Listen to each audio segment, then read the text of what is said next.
स्वागत है आप सभी का हमारे दूसरे पॉडकास्ट में। आज की कॉन्वर्सेशन बहुत ही साधारण है, लेकिन कभी-कभी गहरे प्रभाव साधारण बातों से ही पड़ते हैं। इंस्पिरेशन के लिए हमें हमेशा बाहर देखने की ज़रूरत नहीं होती। हमारे अपने घर में हमारे एल्डर्स में भी एक गहरा अनुभव छुपा होता है, जो हमें प्रेरणा दे सकता है। मैं आप सभी से वॉइस क्वालिटी के लिए माफ़ी मांगना चाहूँगी, क्योंकि ये कॉन्वर्सेशन फ़ोन पे हुई थी, फ़ेस टू फ़ेस नहीं। चलिए सुनते हैं आज का ये सुखद अनुभव, एक छोटी सी बातचीत जो शायद आपके दिल को भी छू जाए।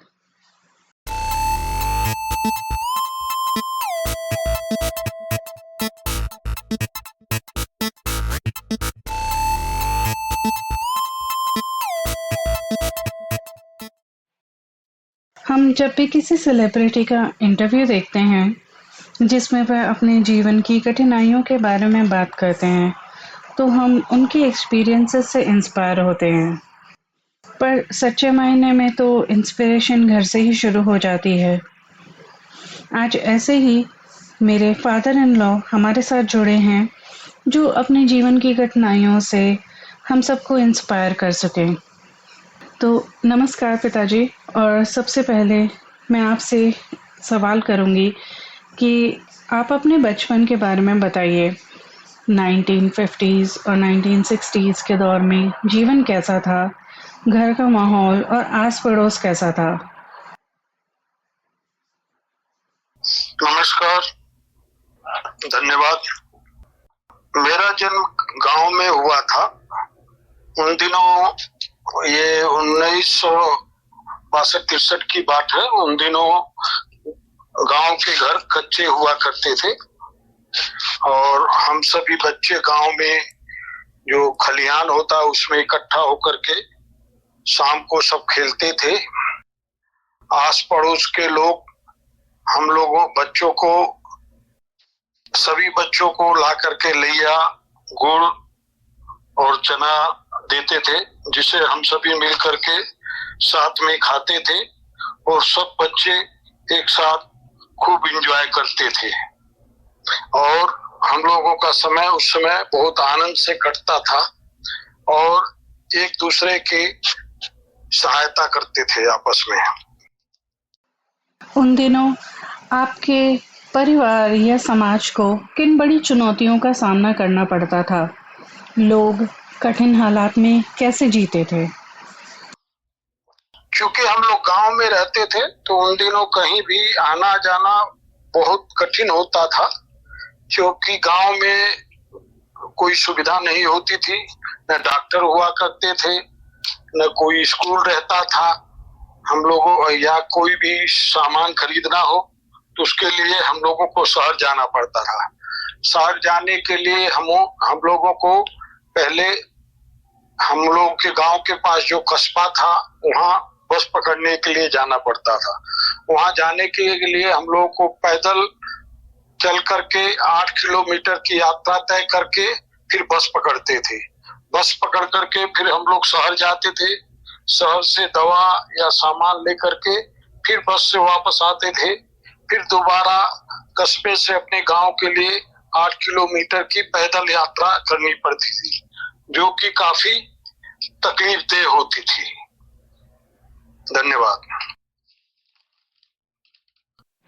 इस तरीके की जो आप अपनी लाइफ के बारे में बता रहे हैं, उससे सुन के तो यही लग रहा है कि अगर कोई छोटी मोटी बीमारी होती होगी तो उसका उपचार आप घर पे ही कर लिया करते होंगे। अगर कोई बड़ी बीमारी होती होगी तो ही आप शहर से बाहर डॉक्टर के पास जाते होगे। हाँ, उन दिनों थोड़ा देसी उपचार भी चलता था। कभी कभी जो अगर कुछ हो गया, कान में दर्द हो गया, हम लोग की दादी जो थी वो एक पत्ता आता था, एक पेड़ पौधा हुआ करता था, हमें याद नहीं आ रहा है नाम, उसकी पत्तियों को लेकर के उसका रस निकाल के कान में डाल देती थी तो फायदा हो जाता था। और एक वैद्य भी थे गांव में, तो कभी कभी उनसे भी दवा लेते तो चूरन उरन देते थे तो फायदा हो जाता था। लेकिन अगर गंभीर बीमारी है तो उसके लिए हम लोगों को शहर ही जाना पड़ता था, जो कि काफी कठिन हुआ करता था उन दिनों। आपके बचपन के क्या सपने थे और जैसे जैसे जीवन आगे बढ़ा क्या वे सपने बदल गए?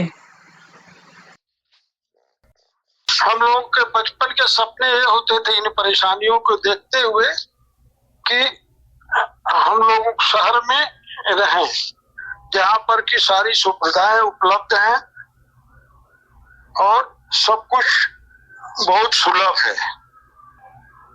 और उसके अलावा चूंकि गांव से पैदल होकर के हमें कस्बे तक पैदल जाना पड़ता था तो उन दिनों बहुत छोटे सपने हम लोग हुआ करते थे। उस समय ये था कि हमारे पास एक साइकिल रहती तो कितना आसान होता कस्बे तक जाने के लिए, बस पकड़ने के लिए। बाद में साइकिल हो गई हमारे पास। साइकिल होने के बाद फिर चूंकि आदमी की इच्छाएं सीमित होती हैं, फिर बाइक का चलन बढ़ा। उस समय बाइक और स्कूटर, तो ये होने लगा कि अपना बाइक भी होना चाहिए। बाइक भी होने के बाद फिर जैसे हम बड़े होते गए, फिर उसके बाद ये हुआ कि अपना मकान शहर में होना चाहिए। तो ईश्वर की कृपा से हम लोग जब नौकरी करने लगे तो उसके बाद शहर में अपना मकान भी बना लिया। तो इस तरह से एक एक करके हमारे सपने पूरे हुए।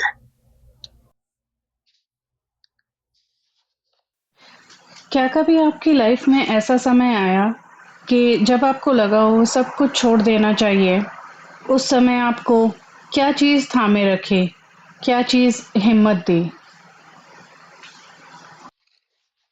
जब हम लोग छोटे थे, पढ़ते थे, तो गांव से स्कूल काफी दूर हुआ करता था। तो हम लोगों के लिए पैदल चल के जाना पड़ता था। पैदल चल के जाने आने में थक जाते थे, क्योंकि उन दिनों बस्ता भी बहुत, हम लोग पैदल चलते थे तो पीठ पे बस्ता लाद करके जाते थे। बस्ता मतलब किताबें जो होती थी, तो काफी सारी किताबें होती थी, तो उस कारण से हम लोग थक जाते थे। थकने जाने के बाद घर में आकर के कहते थे अब हम कल से नहीं जाएंगे। तो उस समय हमारी माँ हमें ढाढ़स बंधाती थी और हमारा उत्साहवर्धन करती थी कि अगर पढ़ोगे लिखोगे नहीं तो खेतों में काम करना पड़ेगा, पढ़ोगे लिखोगे तो शहर में रहोगे, तुम्हें अपना मकान होगा, गाड़ियां होंगी, नौकर चाकर होंगे। तो इस तरह से हमारा उत्साहवर्धन करके माता ने हमारा उत्साहवर्धन किया और हिम्मत बढ़ाया।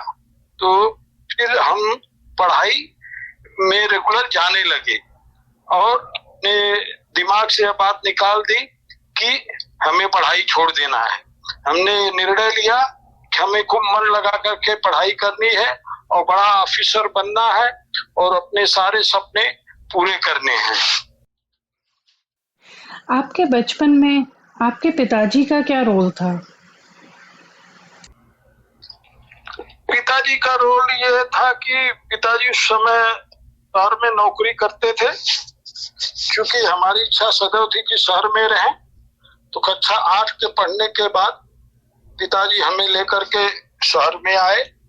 शहर में आने के बाद तो वहाँ का जीवन, वहाँ का रहन सहन हमें बहुत अच्छा लगा और पिताजी भी बहुत हम लोगों को प्यार से रखते थे। तो हम ये ऑलमोस्ट 70s या 80s की बात कर रहे होंगे जब आप शहर में आए होंगे? या बिटवीन 17 एंड 80। मैं उस टाइम 9वीं क्लास में था। हमारा डेट ऑफ 1963 है। 1963 में मैं पैदा हुआ था, तो उस हिसाब से यस 70-80 के बिटवीन है, 75-76। और हम सबके समझने के लिए जब आप शहर बोल रहे हैं तो आप कौन से शहर की बात कर रहे हैं? गोरखपुर शहर है उत्तर प्रदेश में, हमारे गांव के पास, जिसके अंतर्गत हमारा गांव आता है, जिस जिले के अंतर्गत। अगले सवाल पे जाऊंगी मैं। शिक्षा पाने की स्थिति कैसी थी? क्या सबको आसानी से पढ़ाई का अवसर मिलता था या संघर्ष करना पड़ता था? दिनों अच्छी नहीं थी। हम लोग प्राइमरी स्कूल में पढ़ने हम सरकारी स्कूल में जाया करते थे। सरकारी स्कूल में हमें जो है उन दिनों जमीन पर बैठ करके टाट हुआ करता था, टाट बिछा दिया जाता था। टाट मतलब एक तरह का वो दरी टाइप, पतला दरी होता था जिस पर बैठ करके हम लोग पढ़ते थे। और उन दिनों पेन या बॉल पेन नहीं हुआ करती थी। हमारी माँ जो है एक पेड़ हुआ करता था, नरकट का पेड़, उसको काट करके उसका कलम बना करके देती थी और इंक का दवात देती थी। उस इंक की दवात से हम लोग उसमें डुबो डुबो करके अपना होमवर्क लिखते थे। कठिन समय रहा है हम लोगों का पढ़ाई के समय। अब तो काफी कुछ चेंज हो गया है, अब तो सुविधाएं बहुत अच्छी हो गई हैं। चाहे शहर हो चाहे गांव हो, हर स्कूल में बेंच हो गए हैं, बच्चे बैठ करके आसानी से पढ़ते हैं। तो अब तो बहुत कुछ चेंज हो गया है और जीवन बहुत आसान हो गया है। ये तो आपने बिल्कुल सही कहा। इससे मुझे याद आया, जब मैंने भी अपनी पढ़ाई स्टार्ट करी थी, मैं भी सेंट्रल स्कूल से पढ़ाई करी थी। इवन दो हम दिल्ली में थे, उस टाइम पे हमारे स्कूल की छतें टिन की बनी होती थी और जब भी बारिश होती थी वहाँ पे खूब पानी भर आता था और क्लास रुक जाती थी। उस हिसाब से तो आजकल की शिक्षा सुविधाएं बहुत ही ज़्यादा सुधर गई हैं। अब मैं अगले क्वेश्चन पे जाऊंगी कि आपने अपने जीवन का रास्ता या पेशा कैसे चुना? क्या वो आपकी पसंद थी या परिस्थितियों ने आपको वहां तक पहुंचाया? जैसा कि आपने बताया कि 9th क्लास के बाद हम शहर में आ गए थे पिताजी के पास। तो शहर में आने के बाद तो हमारे पिताजी ने और पिताजी के मित्रों ने यह सलाह दी कि आप इंजीनियरिंग करिए। इंजीनियरिंग का उन दिनों स्कोप बहुत अच्छा हुआ करता था, तो इसलिए हम जो है हमने इंजीनियरिंग ब्रांच चुन करके इंजीनियरिंग किया और बाद में इंजीनियर बने। और उसके कारण से हमें काफी अच्छी नौकरी मिली। हमने भारत में भी काम किया और भारत के बाहर भी करने का मुझे अवसर मिला। जब आप आज की दुनिया को देखते हो, जैसे कि मोबाइल, गाड़ियाँ, इंटरनेट, तो सबसे ज़्यादा चौंकाने वाली या अजीब बात क्या लगती है? निस्संदेह सुविधाएं बढ़ी हैं, जीवन आसान हुआ है। जैसे गाड़ी, इंटरनेट, मोबाइल। आज के समय में आप कुछ भी मोबाइल से ऑर्डर करके मंगा सकते हैं। कोई भी चीज के बारे में इंक्वायरी करनी है, आप गूगल पर जाके इंटरनेट के थ्रू पूछ सकते हैं। सारी जानकारी फिंगर टिप्स पर उपलब्ध है। लेकिन इसके कुछ नुकसान भी हुए हैं। जैसे मोबाइल का, स्पेशली सोशल मीडिया से आजकल बच्चे जो जुड़ गए हैं। एक परिवार में जब हम लोग बैठे रहते हैं, सभी साथ होते हैं, लेकिन साथ रहकर कभी साथ नहीं होते हैं। क्योंकि कोई एक दूसरे से बात नहीं करता। हर लोग अपने अपने मोबाइल में लगे रहते हैं। कोई रील देखता है, कोई गाना सुनता है, कोई सोशल मीडिया पे कमेंट करने के लिए, फेसबुक देखने के लिए जुड़ता है। तो हम साथ रह करके भी साथ नहीं है। तो इससे थोड़ा हमारे पारिवारिक जीवन पर असर पड़ा है। जबकि पुराने समय में हम सभी मिलकर साथ बैठ करके खाना खाते थे, बातचीत करते थे, हंसते थे और काफी कुछ आपस में एक दूसरे से शेयर करते थे। पूरे दिन की दिनचर्या में क्या हुआ और कल क्या करना है, ये सारी बातें होती थी। इस मोबाइल और सोशल मीडिया के युग ने इन सब बातों को खत्म कर दिया है, तो इसका ये नुकसान है। ये तो आपने बिल्कुल सही कहा। जैसे जैसे टेक्नोलॉजी बढ़ रही है, हम थोड़ा थोड़ा अपने परिवार से ही दूर होते जा रहे हैं। मुझे याद है कि जब हम छोटे हुआ करते थे, तो मैं और मेरे भाई बहन हम लोग साथ में बैठ के हम बातें करते थे। हम लोग छत पे जाते थे और हम बस तारों को देखते थे, टूटते तारों को देखते थे, विश मांगते थे। पर अब प्रोबेबली हम सब बैठकर अपने फ़ोन पे रील देखना पसंद करेंगे रादर देन छत पे जाके तारों को देखना। बट ये भी चेंज हो रहा है। A lot of people are going back to their roots और अप्रिशिएट कर रहे हैं अपने परिवार वालों के साथ में बिताया गया समय, और आगे भी कोशिश कर रहे हैं कि वो और अच्छे से अच्छा समय बिताएं अपने एल्डर्स के साथ में, और तो और अपने यंग वंस के साथ में। अगला सवाल मैं पूछूंगी कि जब जीवन में निराशा मिली या कोई बड़ा झटका लगा, तब आपने उसे कैसे संभाला? क्या कोई आदत, सोच या विश्वास था जो मददगार रहा? हाँ, मैं पहले विदेश में नौकरी करता था, और विदेश में नौकरी करने के बाद पहले साल छुट्टी घर पर आया था। तो उस समय जो है हमारी पत्नी ने ये ऑब्जेक्शन किया कि अब बाहर नहीं जाना है, आपको इंडिया में ही नौकरी करनी है। तो जो कि मुझे अच्छा नहीं लगा, लेकिन चूंकि परिवार के प्रियरिटी को देखते हुए मैं बिना नौकरी के ही भारत में रुक गया। उसके बाद पत्नी ने काफी सहयोग किया, सपोर्ट किया, और नौकरी पाने के लिए हमारे एक मित्र ने मुझे बहुत सहायता करी। उनके द्वारा मुझे पुनः एक अच्छी नौकरी भारत में मिल गई, और जिससे कि जीवन फिर से पुनः चल निकला। आपके एक्सपीरियंस से एक चीज़ तो मुझे समझ आई कि आपके लाइफ पार्टनर का सपोर्ट होना बहुत ही ज़रूरी होता है आपके जीवन के अप्स एंड डाउन्स को फेस करने के लिए। बिल्कुल। और साथ ही मैं ये भी पूछना चाहूँगी कि आपने जितनी भी दुनिया देखी है, आपके जीवन में कोई ऐसा व्यक्ति था, जैसे कि आपके माता-पिता या कोई शिक्षक या कोई बुज़ुर्ग, जिनका गहरा प्रभाव पड़ा हो? उन्होंने आपको जीवन में क्या सिखाया जो आपके लिए लॉन्ग टर्म में बहुत ही हेल्पफुल रहा?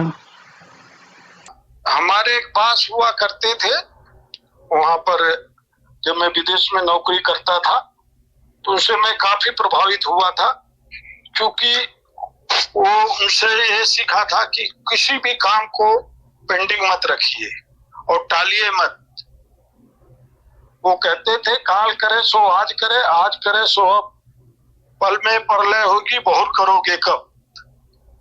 तो उनका ये कहना मेरे जीवन पर काफी असरदायक रहा, और उस कारण से मैं किसी भी चीज को कभी भी टालता नहीं था। उसके कारण से मुझे काफी अपने कैरियर में सहायता भी मिली।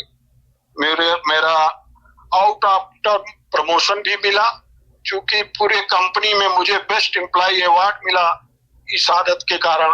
तो मेरे पास की दी हुई सीख से मुझे बहुत फायदा हुआ। काल करे सो आज कर, आज करे सो अब, पल में परलय होएगी बहुरी करेगा कब। बहुत ही अच्छी सीख है। ऑनेस्टली ये सीख मेरे पेरेंट्स भी मुझको सिखाते थे जब होमवर्क करना होता था। गर्मियों की छुट्टी में होमवर्क करना है, बट हम बच्चे इतने लेज़ी होते थे कि होमवर्क तो कोई भी नहीं करना चाहता था। अगला सवाल मैं आपसे पूछना चाहूँगी कि आज की पीढ़ी को आप कौन सी एक बात कहना चाहोगे जो शायद किताबों या सोशल मीडिया में नहीं सीख सकते? आज की पीढ़ी से ये कहना चाहेंगे, उन्हें अपने इतिहास का अध्ययन करना चाहिए, अपने देश की विभूतियों के बारे में जानना चाहिए, और वह लोग ऑफिस में अपने जीवन में कैसे सफल हुए। जैसे स्वामी विवेकानंद के बारे में, रामकृष्ण परमहंस के बारे में पढ़ें, अपने हमारे राष्ट्रपति डॉक्टर अब्दुल कलाम आजाद के बारे में पढ़ें कि उन लोगों ने किन मुश्किलों में रहते हुए भी पढ़ाई करके सर्वोच्च पद पर पहुंचे। उससे आज की पीढ़ी को प्रेरणा मिलेगी और आगे बढ़ने में सहायता मिलेगी। आपने 3 लोगों के नाम लिए, स्वामी विवेकानंद, रामकृष्ण परमहंस और अब्दुल कलाम जी। तो उनके ऑब्वियसली आपने उनके एक्सपीरियंसेस के बारे में पढ़ा ही होगा, तो उनके लाइफ से आपको क्या सीखने को मिला? उनके जीवन से सीखने को ये मिला कि कर्तव्य करते रहना चाहिए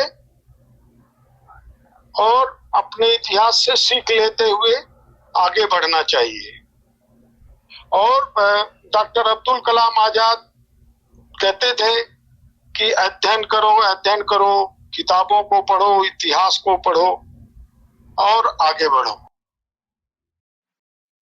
एक आखिरी रिक्वेस्ट है, क्योंकि हमारा चैनल भक्ति ओरिएंटेड है और मैं कहानियाँ भी शेयर करती हूँ जो रियल कहानियों से, रियल इंसिडेंट से इंस्पायर्ड है।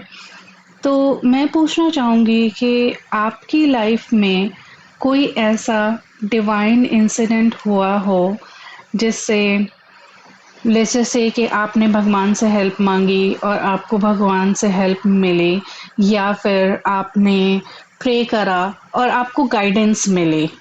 कोई ऐसा इंसिडेंट आपकी लाइफ में हुआ हो जो आप शेयर करना चाहेंगे?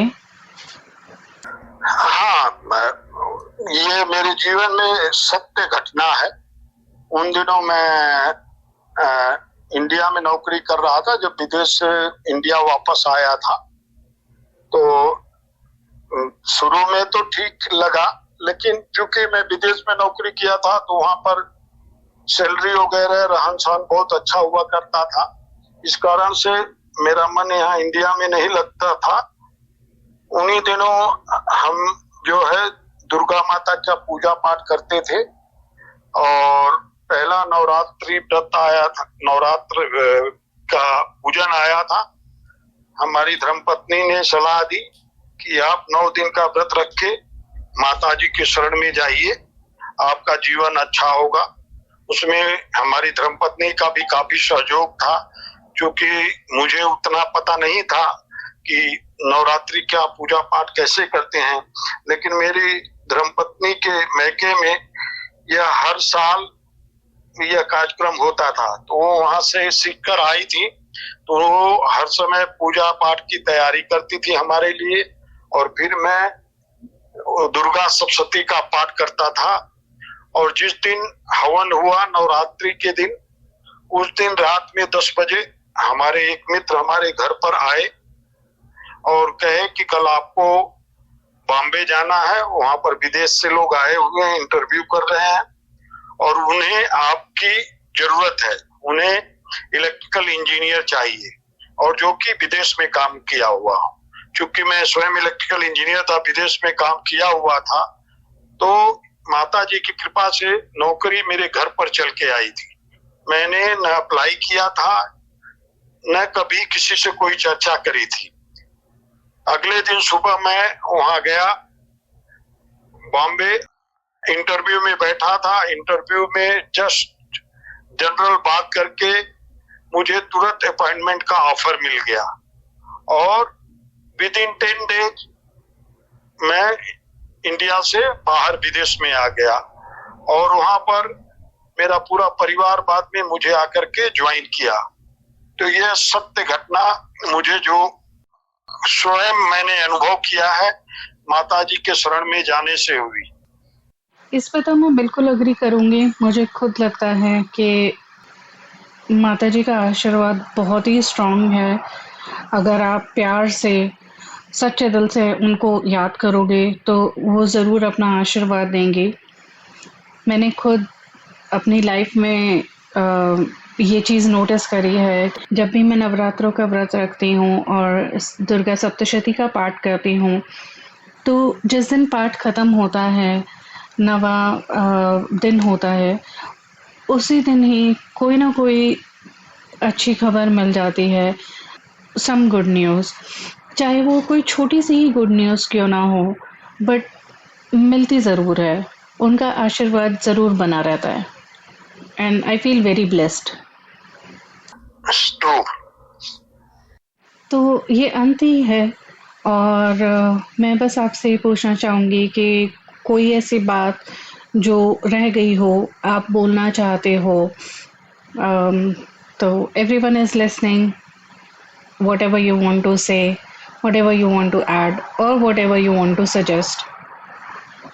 बस ये लास्ट में कह सकते हैं कि आदमी को जो है कर्तव्य के साथ साथ अपने धर्म से भी जुड़े रहना चाहिए। धर्म से आदमी को शक्ति मिलती है, पावर मिलता है, कॉन्फिडेंस मिलता है, और जिसके कारण से आदमी अपना काज करने में सफल होता है। तो आपको दोनों कर्म और भक्ति दोनों साथ चलना चाहिए, जिससे कि आदमी अपने जीवन में सुपर सक्सेस होता है। थैंक यू सो मच पापा, मैं आपका बहुत धन्यवाद करती हूँ कि आपने अपना विजडम मेरे साथ में और हमारे श्रोताओं के साथ में शेयर करा। आई होप जैसे मैं आपसे इंस्पायर हुई हूँ, हमारे श्रोता भी कोई ना कोई तो इंस्पायर हो गए हैं। Thank you so much. जय श्री राम। जय श्री राम। तो ये थी हमारी आज की कॉन्वर्सेशन। अगर आपको ये बातचीत पसंद आई हो तो ज़रूर कमेंट्स में बताइएगा। शायद आपके घर में भी कोई ऐसी कहानी हो जो दुनिया के साथ बांटने लायक हो। तो फिर मिलेंगे एक नए एपिसोड के साथ। तब तक के लिए अपना ध्यान रखिएगा और अपने लोगों से जुड़े रहिएगा। नमस्कार। जय श्री राम।